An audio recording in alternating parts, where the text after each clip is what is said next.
Let's have a look at the important characteristics that you need to consider when it comes to retirement estates specifically. Okay, so we are focusing on the property element of retirement. So let's look at the characteristics. So a lot of people don't know what are the things to look out for, what are the pitfalls, what are the questions that I need to ask when I do go and view a potential retirement property, whether it is for investment, whether it is for own use later on, a buy now, occupy later type of situation. Those are different conversations that we have with our clients depending on what their short, medium, and long-term needs are. So these are all important elements to know and consider and talk about. So the big thing about retirement estates is it focuses on a very niche market segment. All right, locality, proximity, and other surrounding amenities and attractions are very important. Okay, you can't be out there in the bush away from everything, and the development doesn't offer any on-site facilities or sufficient on-site facilities, because then what's the purpose of moving there for retirement? Future availability of retirement estates, a very, very big factor, ladies and gentlemen. Just go and think for yourself. If you go into Property 24 right now and you go and look for a 2-bedroom townhouse in a specific area, you are spoiled for choice. There's options for pages. When you go into Property 24 or you go and Google retirement properties for sale or availability of retirement properties in a certain area, chances are that you might find 0 results depending on which area you're searching for. Chances are that the options that you will be finding is not in the area that you were looking for, but the closest one is about 30 kilometers away or 20 kilometers away, whatever the case may be. So availability of retirement estates in the future is going to become even a bigger problem. And what happens with a shortage of something, supply and demand comes into play. When something is high in demand and it's very scarce, very low in supply, prices just keeps on increasing. Old age homes versus retirement estates, what are the differences? Excuse me. Asset value of the property as the asset value as a property investment, as the retirement estates, what is that asset value? So there we are looking at things like quality of tenant. It outweighs entirely the normal lifestyle residential estates. A stable rental income. That tenant that moves into your property doesn't want to move again. So you've got long-term tenants, you've got a stable income. Future use capabilities for yourself. It's not just an investment, it's got future use capabilities. The convenience and the useful on-site amenities, very important. Doesn't help you to move into a place which is for over 50s or over 60s or over 55s or whatever the case might be, but it doesn't have the right amenities on site, and we will talk about that a bit later as well. So the invest now, occupy later element, if you change your mind, you could sell it as a profit. And I mentioned it a bit earlier. You might plan on retiring in Joburg. Later on, the opportunity arises for you to actually go and retire at the coast or in a different province or overseas for that matter, and you move to your children. You can sell this property at least for a big profit and take that over to assist you with the next sale. So I always say, rather have it and not need it than not having it and actually needing it. All right. Valuable generational asset. I mentioned it before as well. It can be surpassed and passed on to family, kids, grandkids. The type of ownership, life rights versus full ownership. I saw briefly that there was a question from a gentleman. I think it was a gentleman that asked that he specifically wants to know about the differences between the life rights and the full ownership. So we are not going to be going into it in this webinar. We will have follow-up webinars in the future where we will tackle a bit more of these things. As I said, ladies and gentlemen, I can keep you busy for hours and hours, but the purpose of tonight's webinar is short, powerful presentation to tell you, ask a couple of questions, put some questions out there, make you think, and come back to us. Use that link, use this opportunity. This is a very unique opportunity. Get in touch with us so that we can talk about this. We can talk about this then on a private session, no problem, as long as you want. Give you the differences, tell you the pitfalls, the pros, the cons, all those type of things. Sectional title versus full title. What are the benefits? Especially, again, ladies and gentlemen, we talk about retirement estates. So whatever works for you right now might not work for you in the future.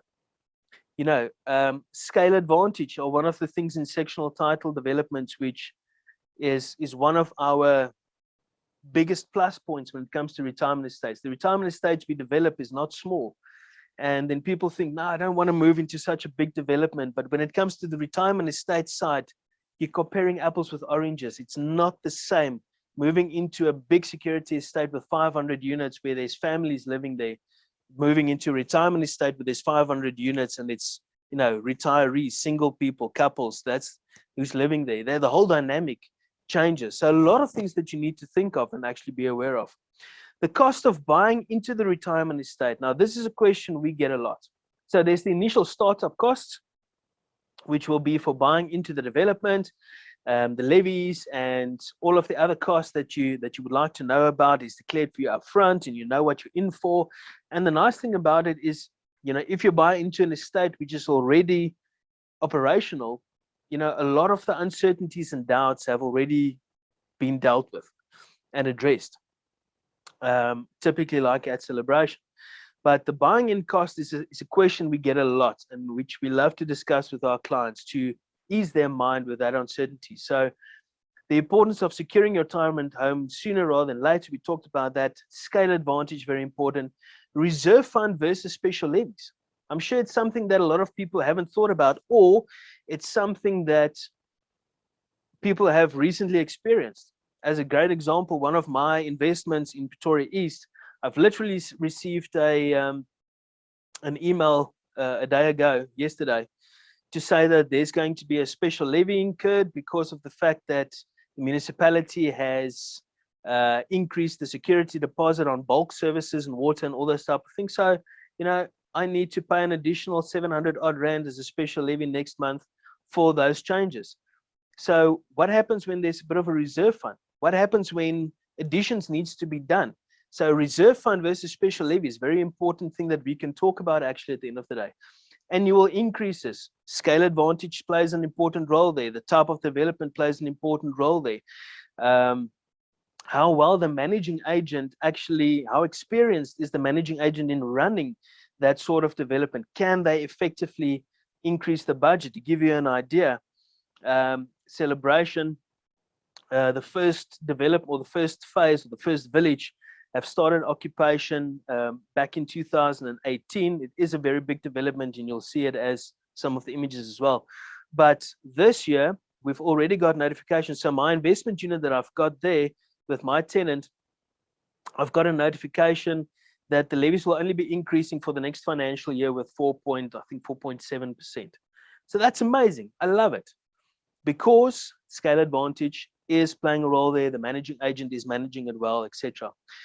And the risk of outliving your savings pension fund, mitigate that risk. And then the last thing, offering a balanced lifestyle for retirees. That's a very important thing. It brings everything basically together when it comes to the right property, selecting the place where you want to retire. People live for longer. You want an active lifestyle. It must be secure. It must be safe. There must be that peace of mind element. And the important thing is you are living with a lot of like-minded people. You're living with a community of people of the same ages, people that shares the same sort of background. And that's a nice thing to share as well. The importance of securing your retirement property early. So by means of an example, I thought, let me bring it home. We've got a lot of people on the webinar here, which is, looking at the retirement thing. We've got a lot of people that's on the webinar that's already going into the retirement side or whatever the case. So I thought, let me bring it back to something where I think most people can resonate. So when you plan for your children's tertiary studies, all right, you don't start planning for that a year before the time. Especially not financially. So effectively, you start thinking about it already when your kids goes to high school and starting grade 8, almost saying standard 6, giving my age away again.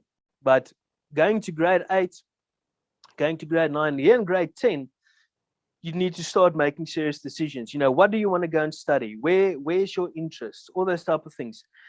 Focusing on your grades, focusing on your studies, focusing on where's that money going to come from. So now, if your child tells you, listen, I want to go and study something very more high end, I want to go for my LLB, I want to go for a lawyer, I want to be a CA, I want to be a doctor, an architect, or whatever the case might be, something maybe a bit more professional that requires, a lot more capital investment.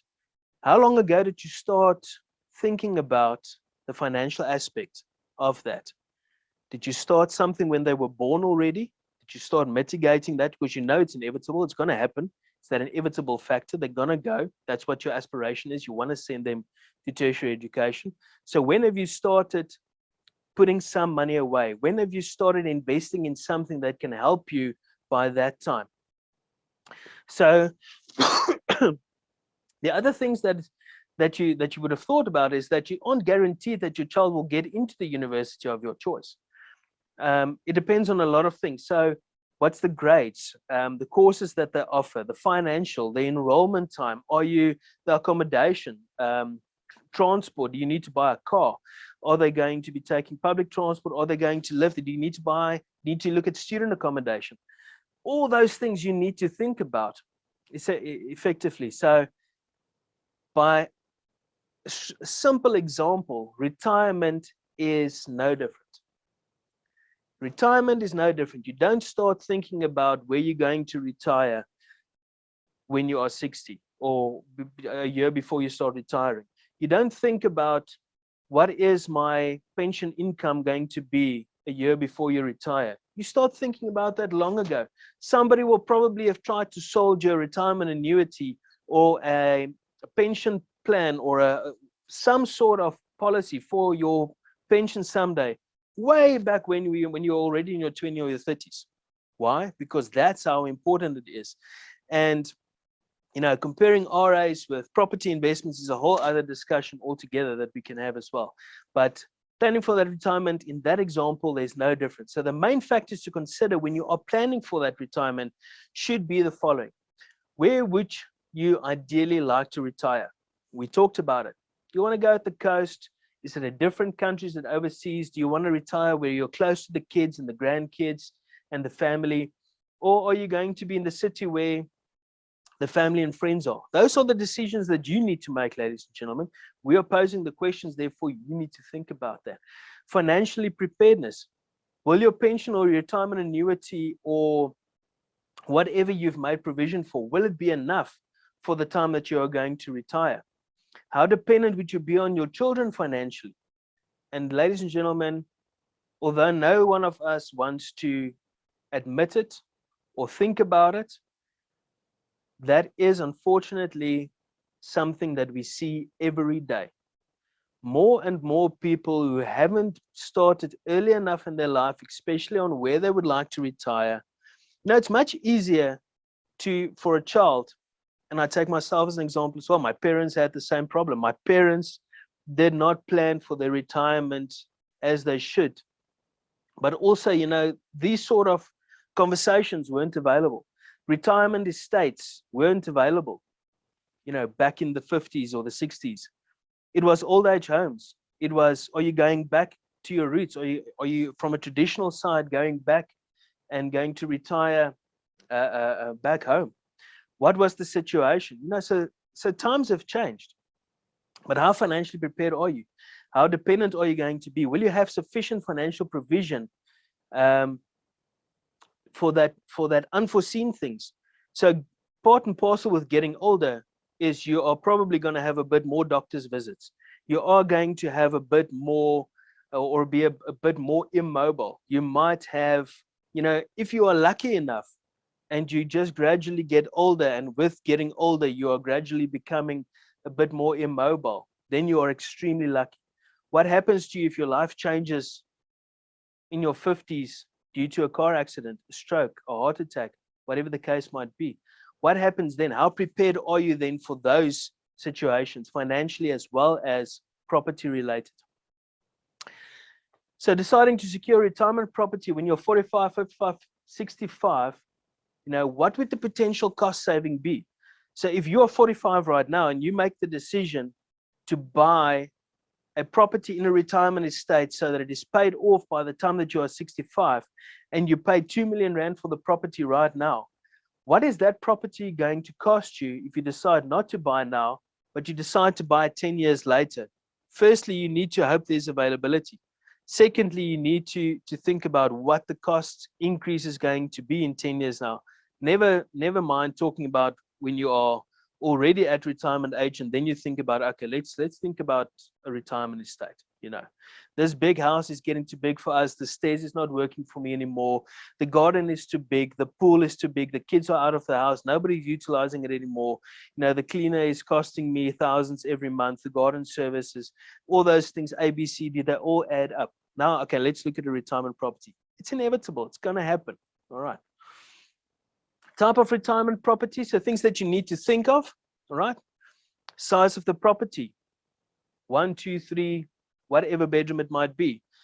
We can talk about this, ladies and gentlemen. Why should I go for a 3-bedroom? I'm retiring. There's a lot of, everybody is downscaling. The question will be, where are you going to be downscaling from? Are you going to be downscaling from that 5-bedroom big house? Then you're not going to be downscaling from a big 5-bedroom necessarily to a 1 or a 2-bedroom. No, you are going to move in a lot earlier. You're going to move in a much younger age into retirement estate. So you're going to require something still bigger. But the beauty of it is then you can migrate within the estate when the time comes when you don't want that big 3-bedroom. You can migrate to something smaller again. Resales are there. Opportunities are there. Easy to clean, maintain, lock up and go. That's what you want with your retirement. Do you want a private garden? Don't you want a garden? Would you be happy with an apartment unit when you are much older? So maybe you think about, let me at least secure an apartment unit in a retirement estate. Not that I'm thinking about moving into an apartment unit at all maybe in my life, but what happens to that unforeseen circumstance? What happens when I get to 70 or 75 and I may be alone and I want to move in? That is the elements that you need to think of, all those things. Garages, is it a need or is it not a need? Do I need 2 garages when I retire? Or will 1 garage be sufficient? Do I need garages at all? Because remember, ladies and gentlemen, when you come and visit us at Celebration Retirement Estate, and you'll see how beautifully we've made up some of our garages into reception areas, you'll think it's part of the house. But that extra garage actually puts an additional price component to the bottom line. So if you don't need a double garage, opt for the unit with a single garage. All right, so think about those things as well.